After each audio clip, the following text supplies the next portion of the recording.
Hello students, स्वागत है आपका आईसीटी वर्चुअल क्लासेस में। मैं हूं कविता, आपकी साइंस टीचर। उम्मीद करती हूं आप सभी अच्छे होंगे और स्वस्थ होंगे। तो क्लास हम कर रहे थे चैप्टर नंबर 2 के क्वेश्चन आंसर, जिसका नाम है माइक्रो ऑर्गेनिज्म फ्रेंड एंड फू। हमने काफ़ी सारे यहाँ क्वेश्चंस को डिस्कस किया था, जिसमें काफ़ी सारे टॉपिक को हमने कवर भी किया था और हमने देखा था किस प्रकार के माइक्रो ऑर्गेनिज्म होते हैं, किस प्रकार से वो हमारी सहायता कर रहे हैं। कुछ ऐसे भी होंगे जो हमें नुकसान पहुंचा रहे हैं।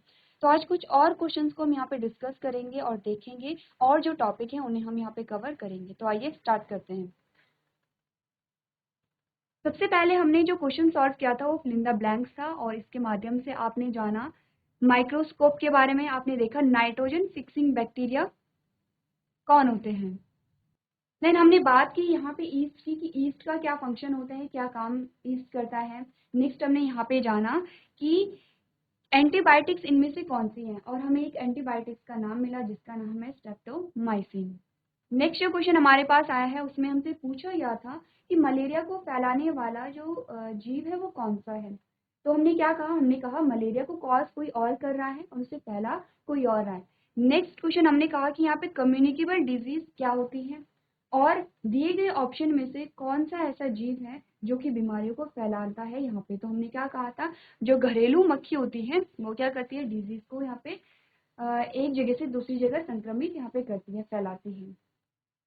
नेक्स्ट हमने यहाँ पे बात की थी कि जो ब्रेड का डो है वो फूल क्यों जाता है। तो हमने कहा कि जब वहाँ पे ईस्ट प्रेजेंट होता है, ईस्ट क्या करेगा, शुगर को खाएगा, शुगर को ब्रेक डाउन करेगा। जब शुगर को ब्रेक डाउन किया तो यहाँ पे अल्कोहल और कार्बन डाइऑक्साइड का फॉर्मेशन हुआ। जब यहाँ पे कार्बन डाइऑक्साइड का फॉर्मेशन हो रहा है, जो कि एक गैस है, वो क्या करती है, डो के अंदर अपनी जगह बनाती है, और अपनी जब जगह बनाएंगे तो डो उसमें फूल जाता है। फिर हमने क्या देखा था कि जो डो होता है उसमें छोटे छोटे छेद भी पाए जाते हैं। तो उन छेदों के द्वारा जो कार्बन डाइऑक्साइड है वो बाहर निकलती है, और इन छेदों का होना ही यह दर्शाता है कि यहाँ पे क्या हुई है, कार्बन डाइऑक्साइड का फॉर्मेशन यहाँ पे हुआ है। नेक्स्ट क्वेश्चन हमसे पूछा गया था कि जो यहाँ पे शुगर है, शुगर का अल्कोहल में जो कन्वर्जन होता है, यानी कि शर्करा का अल्कोहल में जो परिवर्तन होता है, उस प्रक्रिया को हम क्या कहते हैं। तो हमने कहा इस प्रोसेस को हम कहते हैं फर्मेंटेशन की प्रोसेस। इसके बाद हमारे पास क्या आया था, कॉलम ए और कॉलम बी आया था, और हमें उन्हें मैच करना था। तो जब हमने कॉलम ए और कॉलम बी को मैच किया तो हमारे पास क्या आया, जो बैक्टीरिया है, हमने कहा जो बैक्टीरिया वो क्या कॉज कर रहा है, कोलेरा को कॉज कर रहा है। जो राइजोबियम है वो नाइट्रोजन फिक्सेशन में अपनी भूमिका को निभा रहा है। लैक्टोबैसिलस है वो दही के निर्माण में इंपॉर्टेंट होता है। ईस्ट है वो ब्रेड के फॉर्मेशन में इंपॉर्टेंट होता है। जो प्रोटोजोन्स होते हैं वो मलेरिया को कॉज कर रहे हैं, और वायरस एड्स को कॉज कर रहा है। तो इस प्रकार से आप क्या करेंगे, सही मिलान करेंगे, और सही मिलान आप तभी कर पाएंगे जब आपको ये पता होगा कि कौन सा जो बैक्टीरिया है या फिर कौन सी फंजाई है वो हमारे लिए लाभदायक है या हानिकारक है। जैसे कि यहाँ पे जो लैक्टोबैसिलस है ये भी एक बैक्टीरिया है, और जो बैक्टीरिया है दोनों ही के हैं, बैक्टीरिया हैं। अब हमारे पास ऑप्शन दो आए थे, यहाँ पे दही का फॉर्मेशन हो रहा है, यहाँ पे कोलेरा क्या हो रहा है, कॉज हो रहा है। अब हमें ये देखना था, ये तो हमें पता है कि दोनों में बैक्टीरिया की भूमिका होगी, चाहे कोलेरा को कॉज करने में चाहे दही के फॉर्मेशन में, दोनों में क्या है, बैक्टीरिया इन्वॉल्व है। अगर हमें ये पता नहीं होता कि जो दही का निर्माण हो रहा है वो लैक्टोबैसिलस नामक बैक्टीरिया के द्वारा हो रहा है, तो हम अपने इस क्वेश्चन को सॉल्व नहीं कर पाते। इसीलिए कहा जाता है कि कोई भी आपको चीजें बताई जाती है, जैसे कि आपको बताया जा रहा है कि ब्रेड के निर्माण में कौन सा माइक्रोब यहाँ पे इंक्लूड है, अगर यहाँ पे एंटीबायोटिक बन रही है तो कौन से माइक्रोब के द्वारा बन रही है, अगर यहाँ पे टीबी जो रोग हो रहा है वो किसके द्वारा हो रहा है, कॉमन जो कोल्ड होता है वो किसके द्वारा हो रहा है। ऐसी अलग अलग चीजें अगर आपको ध्यान रहेंगी, यानी कि हार्मफुल भी और बेनिफिशियल भी, दोनों चीजों को जब आप याद रखेंगे तो उसकी एग्जाम्पल भी आपको याद होनी चाहिए। क्योंकि इतना हमें पता है कि दही बैक्टीरिया से बन रही है, इतना हमें पता है कि जो टीबी है वो बैक्टीरिया से हो रहा है, या जो कोलेरा है वो बैक्टीरिया से हो रहा है। लेकिन हमें बैक्टीरिया का नाम भी पता होना चाहिए, जैसे कि आपको ये पता होना चाहिए कि जो कोलेरा है वो किस बैक्टीरिया के द्वारा होता है। यहाँ पे अगर दही का फॉर्मेशन हो रहा है तो वो किस बैक्टीरिया के द्वारा हो रहा है, अगर टीबी रोग यहाँ पे हो रहा है तो वो किस बैक्टीरिया के द्वारा हो रहा है, तभी आप अपने क्वेश्चन को यहाँ पे सॉल्व कर पाएंगे। तो यहाँ तक की बात हम कर चुके थे। और इसके बाद जो नेक्स्ट हमारे पास क्वेश्चन आया था उसमें आपसे पूछा गया है, can microbes be seen with the naked eye, if not how can they be see. अब ये जो क्वेश्चन है इसे हम सॉल्व कर चुके हैं। जब हम एमसीक्यू क्वेश्चन को यहाँ पे सॉल्व कर रहे थे और उससे पहले हमने क्या किया था, फिल इन द ब्लैंक्स को सॉल्व किया था, तो हमने क्या देखा था यहाँ पे कि जो माइक्रोब्स होते हैं उन्हें हम अपनी आंखों से नहीं देख पाते हैं, क्योंकि ये बहुत सूक्ष्म होते हैं, क्योंकि इनका नाम ही सूक्ष्म जीव है। ये इतने सूक्ष्म होते हैं कि इन्हें आंखों से नहीं देखा जा सकता है, क्योंकि जहाँ पे आप प्रेजेंट है, हमारा जो एटमोसफेयर है, हमारा जो वातावरण है, चाहे हम किसी कमरे में हैं, चाहे हम बाहर खुले वातावरण में हैं, हमारे चारों ओर मिलियंस ऑफ जो माइक्रोब्स है वो प्रेजेंट होते हैं, यानी कि असंख्य माइक्रोब प्रेजेंट होते हैं, लेकिन फिर भी हम उन्हें नहीं देख पाते हैं। तो फिर ऐसा कैसे होता है कि जो हम इमेज देखते हैं, बहुत सारी फोटोज हम देखते हैं, जहाँ पे हम बैक्टीरिया की फोटो देखते हैं, हम वायरस की भी इमेज यहाँ पे देखते हैं, तो वो कैसे संभव हो सकता है कि हम इन माइक्रोब्स की फोटो देख रहे हैं। तो हमने ये पढ़ा था कि एक उपकरण है जिसे हम माइक्रोस्कोप कह रहे हैं, और उस माइक्रोस्कोप के द्वारा हम क्या करते हैं, सूक्ष्म जीवों को देखते हैं। अब क्वेश्चन ये आता है कि वो जो सूक्ष्म जो माइक्रोस्कोप है, माइक्रोस्कोप के द्वारा हम किस प्रकार से माइक्रो ऑर्गेनिज्म को देख सकते हैं। तो क्या होता है, हमने जब माइक्रो ऑर्गेनिज्म को माइक्रोस्कोप के नीचे रखा तो क्या होता है, जो माइक्रोस्कोप है वो उनका जो साइज है वो बहुत बड़ा देता है, 2 गुना 3 गुना 4 गुना, ये क्या कर देता है, उनके साइज को बड़ा कर देता है। जैसे ही वो साइज को बड़ा करेगा, हमें जो डायग्राम है, जो इमेज है उस माइक्रोब की, वो दिखने लग जाती है। तो आंसर आपका यहाँ पे क्या आया, हमारा यहाँ पे आंसर आया, microorganism can't be seen by naked eye because they are very small. ठीक है, they can be seen by using a microscope. ठीक है, आपको ध्यान रखना है कि हम इन्हें माइक्रोस्कोप के द्वारा देखते हैं।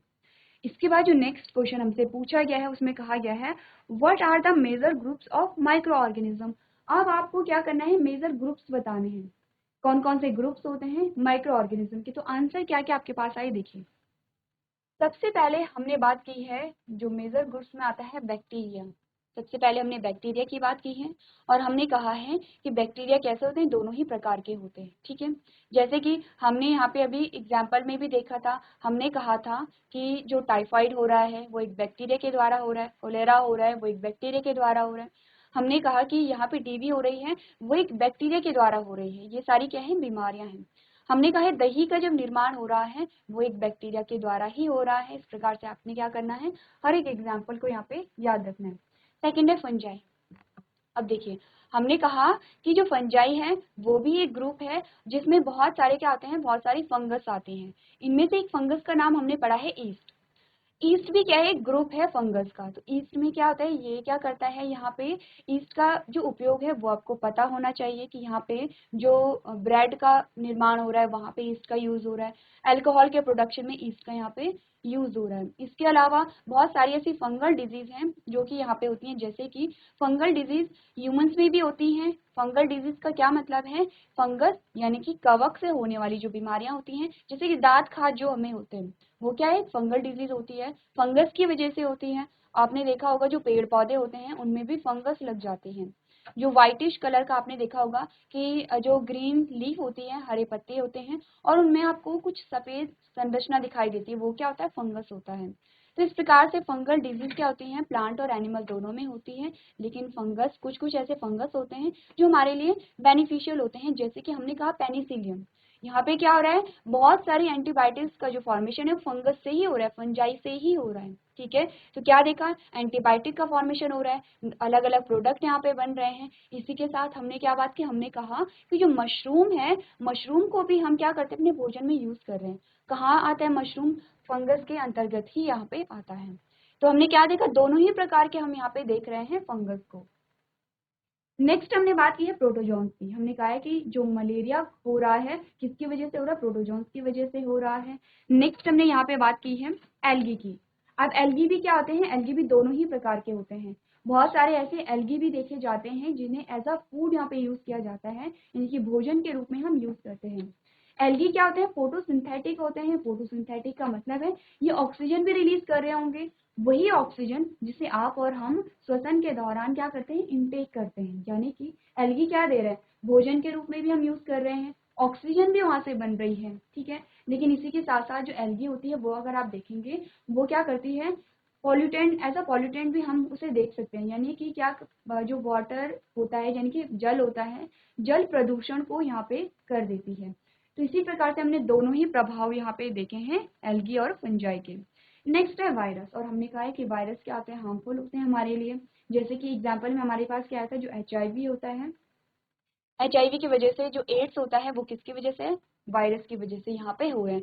तो ये इंपॉर्टेंट ग्रुप्स आते हैं किसके, माइक्रो ऑर्गेनिज्म के, जो कि आपको याद रखने हैं। अब इन्हीं ग्रुप के अंदर हमने अलग अलग एग्जाम्पल देखे हैं, जैसे कि आपको बैक्टीरिया, अलग अलग बैक्टीरिया के नाम आपको याद होने चाहिए, किस बैक्टीरिया का क्या काम है।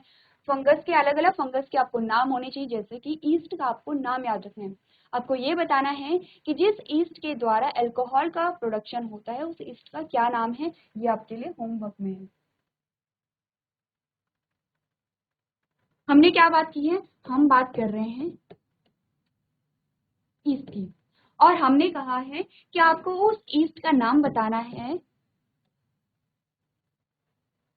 जो अल्कोहल का प्रोडक्शन कर रही है। ठीक है, क्या आपको बताया गया था, ईस्ट एक फंगस का नाम नहीं है, ईस्ट एक ग्रुप का नाम है, और इसके अंदर बहुत सारे क्या होंगे, बहुत सारे फंगस यहाँ पे आते हैं। ठीक है, तो आपने क्या करना है, अपने होमवर्क को नोट करना है और आप घर से इसे सॉल्व करके लेके आएंगे।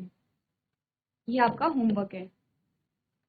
तो ये जो पॉइंट्स है, जो क्वेश्चंस है, इन्हें आप अपनी कॉपी में नोट करेंगे, साथ ही जो होमवर्क है इसे भी आप अपनी कॉपी में नोट करेंगे।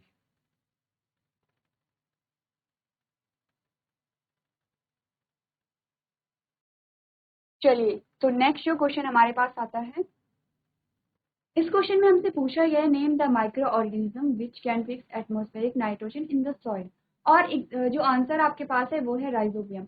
तो आपको ध्यान रखना है, अलग अलग यहाँ पे क्या होता है, कुछ बैक्टीरिया यहाँ पे होते हैं अलग अलग, कुछ यहाँ पे क्या होंगे, फंगस भी होगी कुछ, तो आपको अलग अलग नाम यहाँ पे याद रखने हैं। नेक्स्ट जो क्वेश्चन हमारे पास आता है उसमें आपसे पूछा गया है, right 10 lines on the usefulness of micro organism in our life, यानी कि आपको क्या बताना है, जो माइक्रो ऑर्गेनिज्म है वो हमारे लिए यूजफुल है, हमारे लिए उपयोगी है। इस पे आपको 10 पंक्तियां लिखनी है, यानी कि आपको क्या बताने हैं, 10 यूजेस बताने हैं माइक्रो ऑर्गेनिज्म के। तो देख लेते हैं 10 यूजेस कौन कौन से होते हैं। हमें पहला बताया गया है, they are useful in cleaning up the environment. सबसे पहले कहा गया है कि जो हमारा वातावरण है उसे शुद्ध करने में ये क्या होते हैं, सहायक होते हैं। अब एग्जाम्पल क्या है, for example organic waste, vegetables, peels, remains of animals, species, etc. are broken down into harmless and usable substance by bacteria। का क्या आपको बताया गया है कि जो जैविक अपशिष्ट होता है, जैसे सब्जियों के छिलके हैं, जानवरों के अवशेष हैं, मल आदि हैं, बैक्टीरिया के द्वारा अहानिकारक और उपयोगी पदार्थ में टूट जाता है। ठीक है, सबसे पहले आपको क्या बताया गया है कि जो हमारा इन्वायरमेंट होता है, हमारे इन्वायरमेंट को क्लीन करने के लिए यहाँ पे क्या होते हैं, जो माइक्रो ऑर्गेनिज्म होते हैं बहुत यूजफुल होते हैं। आपको यहाँ पे दो बातें बताई गई हैं, पहला है जैविक, जैविक कचरा कहिए या जैविक अपशिष्ट कहिए, तो हमने कहा जैविक अपशिष्ट, और दूसरा होता है अजैविक अपशिष्ट।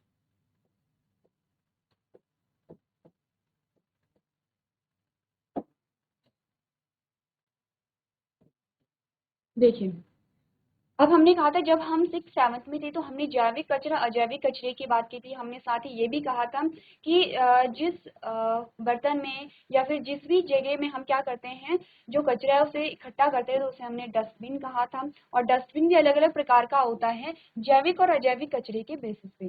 तो क्या होता है जैविक कचरा या जैविक अपशिष्ट, आप किसे कहते हैं। देखिए, यहाँ पे दो बातें आती हैं। अगर आप जैविक अपशिष्ट की बात करें तो जैविक अपशिष्ट में हमने कहा, या तो ये जो अपशिष्ट पदार्थ है ये किसी लिविंग ऑर्गेनिज्म से उत्पन्न हुआ है, जैसे कि प्लांट, एनिमल। क्या बात की हमने, हमने कहा जो जैविक अपशिष्ट है, ये जैविक कचरा जिसे हम कह रहे हैं, या तो ये किसी जैविक, किसी लिविंग क्रिएचर से हुआ होगा। प्लांट्स में हमने क्या कहा, हमने कहा सब्जियों के छिलके आ गए हैं, पेड़ पौधों की पत्तियां आ गई हैं, या सूखे पेड़ आ गए हैं, सारे किस में है, हमने कहा जैविक अपशिष्ट में आ गए हैं, जो कि प्लांट के अंदर आ रहे हैं। एनिमल की हमने बात की, हमने कहा जानवरों के अवशेष, हमने कहा जानवरों के अवशेष, यानी कि जो एनिमल है उनकी डेड बॉडी। अब एनिमल कोई भी हो सकता है, आप ह्यूमंस की बात करें या फिर आप अलग अलग बर्ड्स की बात करें, कोई भी जो लिविंग ऑर्गेनिज्म है उसकी जो डेड बॉडी है वो भी क्या है, जैविक कचरा है, क्योंकि ये कचरा कहाँ से हुआ है, एक लिविंग ऑर्गेनिज्म से उत्पन्न हुआ है। उसके बाद हमने कहा कि यहाँ पे मल, जो भी यहाँ पे जो जीव है उनका जो मल है वो भी जैविक कचरे में शामिल होगा। तो ये सारी चीजें कहाँ पे है, हमने क्या देखा, ये जो कचरा है, ये जो अपशिष्ट है, कहाँ से उत्पन्न हुआ है, किसी जैविक से या किसी लिविंग ऑर्गेनिज्म से या प्लांट से यहाँ पे हुआ है। पहली बात ये आती है। फिर हमने कहा कि जो दूसरी चीज इसमें आ सकती है वो क्या है, जैविक कचरे का जो अपघटन है,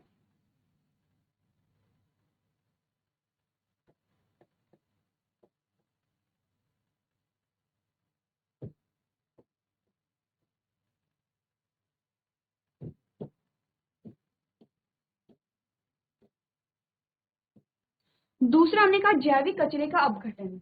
यहाँ पे दूसरी इंपॉर्टेंट बात होती है कि इस कचरे का अपघटन किसके द्वारा हो रहा है, इस कचरे का जो निपटन है वो किसके द्वारा हो रहा है।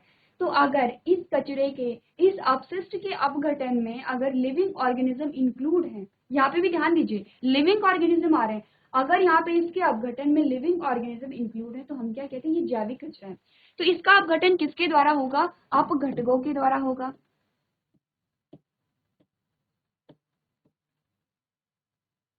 और अपघटक कैसा होगा, हमने कहा अपघटक होगा लिविंग। और लिविंग में हमारे पास क्या क्या आते हैं, हमने कहा कि हमारे पास कृमि आते हैं, हमारे पास माइक्रोब्स आते हैं, अलग अलग प्रकार के क्या होते हैं यहाँ पे, जीव आते हैं। क्या बात अभी तक हमने की है, हमने बात की है कि जो माइक्रोब्स होते हैं वो किस प्रकार से हमारी सहायता कर रहे हैं, इस पे हमने 10 लाइन लिखनी है। पहला पॉइंट हमारे पास क्या आ रहा है कि ये क्या करते हैं, इन्वायरमेंट को क्लीन करते हैं, वातावरण को शुद्ध करते हैं। अब वातावरण को शुद्ध कर रहे हैं तो हमने क्या कहा कि ये क्या करते हैं, जो भी यहाँ पे क्या होगा, जैविक कचरा होगा, ऑर्गेनिक वेस्ट होगा, उसे क्या करते हैं, उसका निपटन करते हैं, उसे उसका अपघटन करके हमारे पर्यावरण को शुद्ध करते हैं। अब उससे पहले आपको ये जानना जरूरी है जैविक और अजैविक कचरा किसे कहते हैं। हमने कहा जैविक कचरा दो प्रकार से हम इसे समझ सकते हैं, या तो ये जो अपशिष्ट है, ये जो वेस्ट है, इसका प्रोडक्शन, इसका उत्पादन किसी लिविंग से हो रहा है, ठीक है, किसी लिविंग से हो रहा है, या तो वो प्लांट हो सकता है, एनिमल्स हो सकता है, दोनों हो सकते हैं। या फिर जब इस कचरे का अपघटन हो रहा है तो इसके अपघटन में जो अपघटक है वो एक लिविंग ऑर्गेनिज्म होगा। ये बात आप समझ चुके हैं। अगर हम बात करें यहाँ पे अजैविक अपशिष्ट की, तो अजैविक अपशिष्ट क्या होगा कि इस प्रकार का अपशिष्ट या इस प्रकार का कचरा जिसका प्रोडक्शन, जिसका उत्पादन किसी लिविंग से नहीं हुआ है। तो हम क्या देखते हैं, जैसे कि हमने केमिकल्स का यूज करके किसी चीज को बनाया, तो केमिकल्स क्या है, नॉन लिविंग है यहाँ पे। अब अगर इस कूड़े का हमें निपटन करना है तो इस कूड़े का निपटन हम जैविक माध्यम से नहीं कर सकते हैं, लिविंग ऑर्गेनिज्म का यूज करके नहीं कर सकते हैं। जैसे कि प्लास्टिक है, आपने देखा होगा कि प्लास्टिक का जो अपघटन है वो हम नहीं कर सकते हैं, चाहे अगर हम उसे जला भी देते हैं तो फिर भी वहां पे कुछ ना कुछ अमाउंट प्लास्टिक का बच जाता है, ठीक है। सबसे पहले आपको इन दोनों में डिफरेंस पता होना चाहिए। अब देखते हैं कि किस प्रकार से जो वातावरण को शुद्ध बनाते हैं। हमने कहा जितने भी आपको यहाँ पे जो कचरा है या जो अपशिष्ट है उसे ले लीजिए, सब्जियों के छिलके ले लीजिए, बचा हुआ खाना ले लीजिए, पेड़ पौधे की पत्तियां ले लीजिए, फ्रूट ले लीजिए, जो सूखे पेड़ है उन्हें ले लीजिए, जो एनिमल्स है उनकी डेड बॉडी को आप ले लीजिए, उनका जो मल है आप उसे ले लीजिए। अगर हमने क्या देखा कि ये सारी चीजें क्या हम कहीं पे फेंक दे रहे हैं, कहीं पे रख दे रहे हैं, अगर हम इकट्ठा कर रहे हैं या कहीं पे फेंक भी दे रहे हैं तो क्या होगा, अगर इसका अपघटन हो ही ना, इसका निम्नीकरण हो ही ना, तो क्या होगा, हमारा जो पर्यावरण है उसमें सारी चीजें एज इट इज रहेंगी, और एज इट इज रहेंगी तो क्या होगा, जो हमारा पर्यावरण है वो अशुद्ध होगा, वो गंदा होगा, दिखने में अच्छा नहीं लगेगा। तो क्या होता है यहाँ पे कि जो ये कचरा होता है इसमें कुछ अपघटक उत्पन्न होते हैं, और वो ये अपघटक क्या होंगे, सूक्ष्म जीव ही होते हैं। सूक्ष्म जीव उत्पन्न होते हैं तो क्या होगा, ये इनका अपघटन करते हैं। जैसे कि हमने कहा ईस्ट क्या करती है, शुगर को ब्रेक डाउन करती है।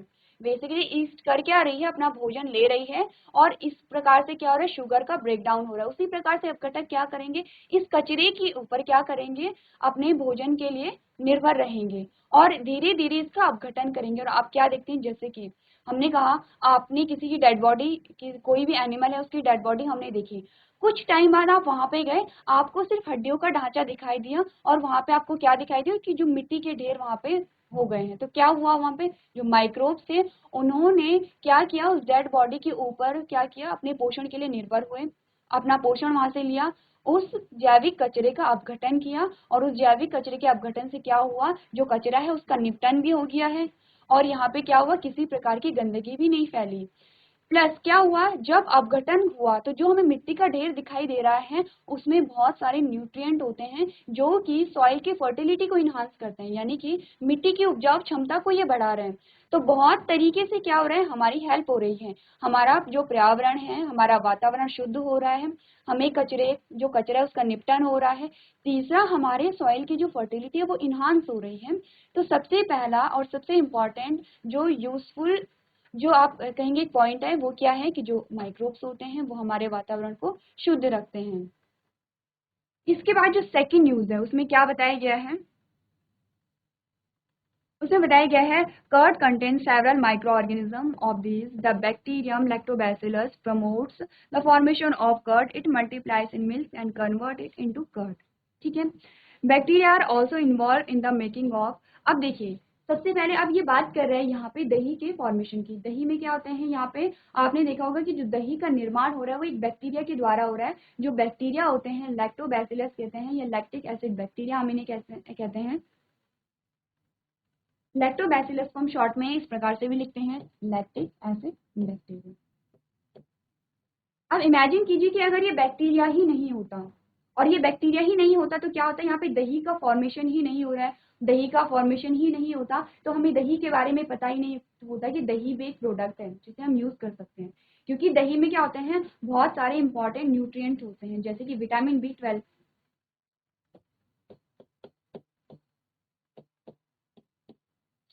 दही में क्या होता है, विटामिन B12 होता है जो हमारे लिए बहुत इंपॉर्टेंट होता है, हमारे ब्रेन के लिए इंपॉर्टेंट है। तो आपको क्या करना है, जो विटामिन B12 है, ये आपका होमवर्क है, आपको ये घर से करके लाने की विटामिन B12 के क्या कार्य होते हैं। जब आपको विटामिन B12 के कार्य पता चलेंगे तब आपको पता चलेगा कि दही हमारे लिए कितनी इंपॉर्टेंट होती है। तो क्या हुआ देखिए, लैक्टो एसिड बैक्टीरिया ने क्या किया, लैक्टिक एसिड बैक्टीरिया ने क्या किया, दही का यहाँ पे निर्माण किया, दही का निर्माण हुआ तो दही में बहुत सारे न्यूट्रिएंट हमें मिले, और अगर ये बैक्टीरिया ही नहीं होता तो हमें दही जैसा प्रोडक्ट मिलता ही नहीं। सेकेंड हमारे पास क्या आ गया है, माइक्रोब्स के उपयोग आ गए हैं। अब यहाँ पे कहा गया कि बैक्टीरिया क्या होता है, बैक्टीरिया से चीज पिकल्स का भी यहाँ पे फॉर्मेशन होता है। नेक्स्ट कहा गया है bacteria and yeast are also helpful for the fermentation of rice, idli and dosa batter. अब ये कह रहा है कि फर्मेंटेशन में भी यहाँ पे क्या होता है, जो बैक्टीरिया होते हैं कुछ, और ईस्ट का यहाँ पे क्या होता है, उपयोग किया जाता है। ठीक है, नेक्स्ट हमें जो बात बताई गई है वो है microorganisms are used for large scale production of alcohol, wine and acetic acid, देखिए विनेगर। क्या कह रहे हैं, अल्कोहल, वाइन और एसिटिक एसिड के बड़े पैमाने पर उत्पादन के लिए सूक्ष्म जीवों का उपयोग किया जाता है। सारे जो पॉइंट्स है वो आपने नोट करने हैं क्योंकि आपके पास ये आ सकता है, आपको पता भी होना चाहिए।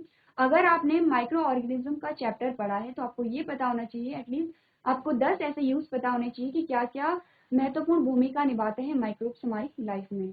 नेक्स्ट हमें बताया गया है antibiotic are produce from the bacteria and fungi, important है।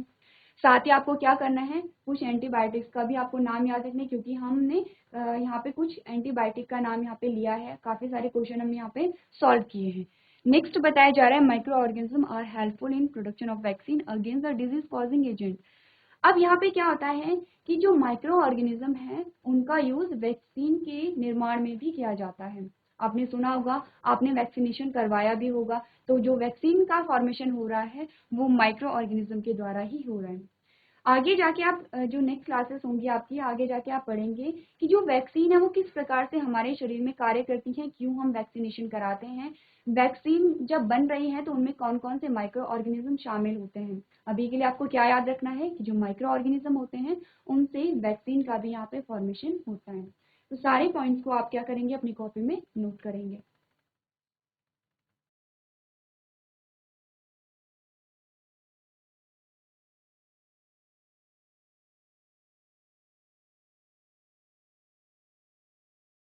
चलिए, इसके अलावा जो नेक्स्ट हमारे पास यूजेस आते हैं उसमें हमें क्या बताया गया है, some bacteria are able to fix nitrogen from the atmosphere to enrich the soil with nitrogen and increase its fertility. अब हमने क्या कहा था, नाइट्रोजन फिक्सेशन कहाँ पे हो रहा है, सॉइल में हो रहा है। नाइट्रोजन फिक्सेशन जब हुआ तो क्या हुआ, सॉइल की फर्टिलिटी इनहांस हुई यानी कि बढ़ी। किसके द्वारा हो रहा है, कुछ बैक्टीरिया यहाँ पे होंगे, कुछ फंगस यहाँ पे क्या होती हैं, ठीक है। नेक्स्ट हमने क्या बात की, हमने कहा microorganism decompose dead organic waste of plant and animal to convert them into simple substances, ठीक है। ये बात हमने की है कि सूक्ष्मजीव पौधे और जानवरों के मृत कार्बनिक कचरे को सरल पदार्थों में बदलने के लिए विघटित करते हैं।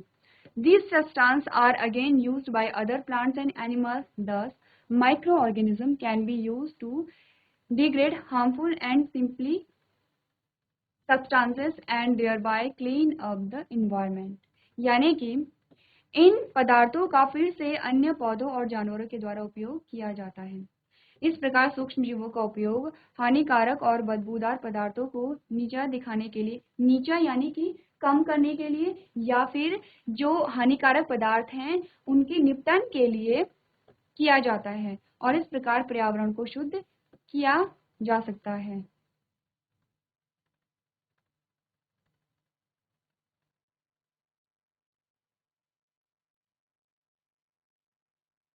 तो ये थे हमारे पास कुछ ऐसे पॉइंट्स जो कि हमें बताते हैं कि माइक्रो ऑर्गेनिज्म हमारी लाइफ में कितनी इंपॉर्टेंट भूमिका को निभा रहे हैं।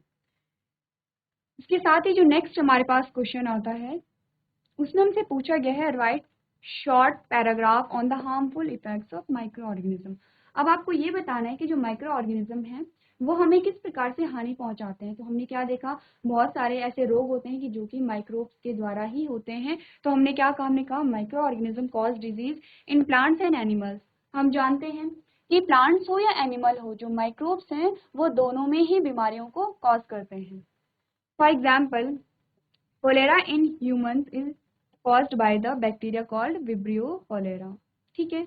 ये कह रहा है कि मनुष्यों में हैजा विब्रियो कोलेरा नामक बैक्टीरिया के कारण होता है, ठीक है। नेक्स्ट आपको बताया गया है in animals the virus cause foot and mouth disease, यानी कि जानवरों में वायरस पैर और मुंह के रोग का कारण बनता है। एक रोग आपको बैक्टीरिया का बताया गया है, एक रोग आपको वायरस का बताया गया है, और जिन भी डिजीज का नाम यहाँ पे आ रहा है वो आपको क्या करनी है, अच्छे से समझनी है। नेक्स्ट आपको बताया गया है microorganism spoil food by decomposing the food material, यानी कि भोजन का भी क्या करेगा, अपघटन करेगा। क्यों करेगा, क्योंकि देखिए हमने क्या बात की, हमने कहा जो माइक्रोब्स होते हैं वो जो जैविक कचरा होता है उसका अपघटन कर रहे हैं। तो सेम वैसा ही जैविक कचरे में हमने क्या कहा था, हमने कहा था जो बचा हुआ भोजन है, बचे हुए भोजन का मतलब है कि जो भोजन हम छोड़ देते हैं। अब हमारा जो भोजन है अगर वो कुछ दिनों तक रखा रहता है तो उसमें क्या होता है, जो माइक्रोब्स है वो डेवलप हो जाते हैं। माइक्रोब डेवलप होंगे तो क्या करेंगे, उस भोजन का भी अपघटन करेंगे, यानी कि भोजन को क्या करेंगे, खराब करेंगे। Some microorganism spoil leather and cloth, यानी कि कुछ सूक्ष्मजीव चमड़े और कपड़ों को भी खराब कर देते हैं। आपने देखा होगा कि जो लेदर के जो चीजें होती हैं या जो कुछ कपड़े होते हैं जिनमें मॉइस्चर होता है यानी कि नमी होती है, उनमें क्या होता है, फंगस लग जाती है और वो क्या करते हैं, कपड़े को खराब कर देते हैं, सड़ा देते हैं। तो किसकी वजह से हो रहा है, ये सारे माइक्रोब्स की ही वजह से हो रहा है। Microorganisms are also responsible for food poisoning, यानी कि फूड पॉइजनिंग भी किसकी वजह से होती है, सूक्ष्म जीवों की वजह से होती है, क्योंकि ये क्या करते हैं, जो भोजन है उसे दूषित कर देते हैं। और यदि हम उस दूषित भोजन को ग्रहण करते हैं तो फूड पॉइजनिंग की प्रॉब्लम यहाँ पे आ जाती है। चलिए इसके बाद जो नेक्स्ट क्वेश्चन हमारे पास आता है वो है what are antibiotics, what precautions must be taken by taking antibiotic. क्या होती है एंटीबायोटिक, और एंटीबायोटिक को यूज करते टाइम हमें किन किन बातों का ध्यान रखना चाहिए, कौन कौन सी सावधानी हमें यहाँ पे बरतनी चाहिए। तो आंसर हमारे पास आया chemical agent that kills or stop the growth of disease causing microorganism are called antibiotic, ठीक है। यानी कि वे रासायनिक एजेंट जो रोग पैदा करने वाले सूक्ष्म जीवों को मारते हैं या उनकी वृद्धि को रोकते हैं उन्हें हम एंटीबायोटिक कहते हैं। ये बात क्लियर है। फिर हमने कहा antibiotic should be taken only on the advice of qualified doctor, यानी कि एंटीबायोटिक का जब भी हम यूज करें, एंटीबायोटिक कहिए या कोई भी मेडिसिन कहिए, जब भी हम उसका इंटेक करते हैं, उसे लेते हैं, तो हमें अपनी मर्जी से नहीं लेना चाहिए। हमें किसी डॉक्टर से पहले क्या करना है, परामर्श लेना चाहिए, उसी के बाद किसी भी दवाई को यहाँ पे लेना चाहिए।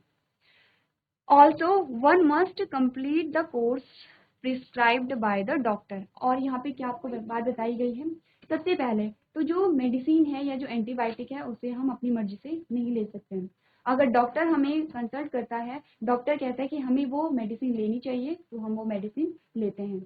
दूसरी बात ये कि जितना कोर्स डॉक्टर हमें बताता है हमें पूरा वो कोर्स करना है, क्योंकि क्या है, जब हमें एक कोर्स दिया जाता है, इसका मतलब इतने टाइम पीरियड में ही वो जो माइक्रोब्स हैं जो कि हमारे अंदर डिजीज कॉज कर रहे हैं, बीमारियों को उत्पन्न कर रहे हैं, उस टाइम पीरियड में ही वो क्या होंगे, वहाँ पे नष्ट होंगे। अगर हमने उससे कम डोज लिया तो क्या होता है, जो माइक्रोब्स होते हैं वो पूर्ण रूप से नष्ट नहीं हो पाते हैं और हम फिर से बीमार पड़ सकते हैं। इसीलिए कहा जाता है सबसे पहले हमें दवाइयाँ डॉक्टर के परामर्श से लेनी चाहिए, और जितना जो टाइम पीरियड या जितनी डोज डॉक्टर हमें देता है हमें उतनी पूरी कंप्लीट डोज वहाँ पे लेनी चाहिए। तो इस क्वेश्चन का आंसर आप अपनी कॉपी में नोट कर सकते हैं।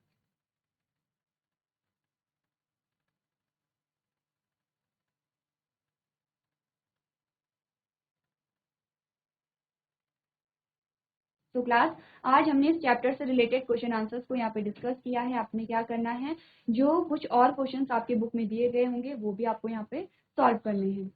तो आज की क्लास में हम इतना ही करेंगे। अभी तक क्लास में बने रहने के लिए आपका धन्यवाद।